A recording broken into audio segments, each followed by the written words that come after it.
Catholic খ্রিস্টানদের সর্বোচ্চ ধর্মীয় নেতা পোপ ফ্রান্সিস আর নেই। স্থানীয় সময় সোমবার ২১ এপ্রিল আজ ভোরে ভ্যাটিকানে তিনি শেষ নিঃশ্বাস ত্যাগ করেন।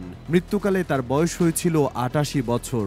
তবে মৃত্যুর আগে গাজায় যুদ্ধবিরতি চেয়েছিলেন পোপ ফ্রান্সিস। জীবনের শেষ মুহূর্তেও তিনি উচ্চারণ করে গেছেন মানবতার কথা, যুদ্ধ থামাও, জিম্মিদের মুক্তি করো, শান্তির পথে এগিয়ে চলো। ইস্টার সানডের আগের দিন হাসপাতাল থেকে সদ্য ফিরেছেন। শরীর ভগ্ন কিন্তু মন অটল। সেন্ট পিটার্সবার্গ ব্যাসিলিকার বারান্দায় দাঁড়িয়ে তিনি উর্বি অ্যাট অর্বি আশীর্বাদ পাঠ করেন।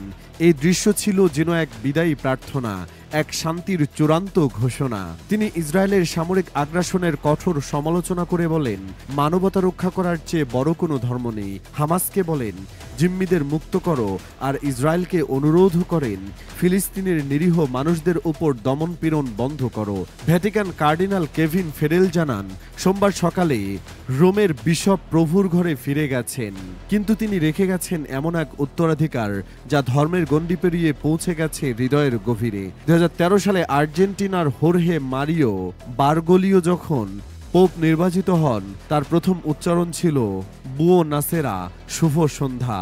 কোনো জাঁকজমক নয়, কোনো আভিজাত্য নয়, একজন সাধারণ মানুষের মতোই তিনি বিশ্বকে অভিবাদন জানিয়েছিলেন। সেখানেই শুরু হয় এক ব্যতিক্রমধর্মী যাত্রা, গাজা নিয়ে তার শেষ ব্যথা। ৭ অক্টোবর ২০২৩ সালে হামাসের হামলার পর ইসরায়েল গাজা যুদ্ধ শুরু হয়।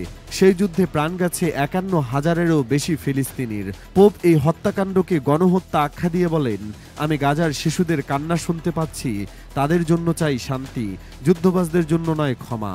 একদিকে ধর্ম, অন্যদিকে মানবতা, এই দুইয়ের সেতুবন্ধ ছিলেন তিনি।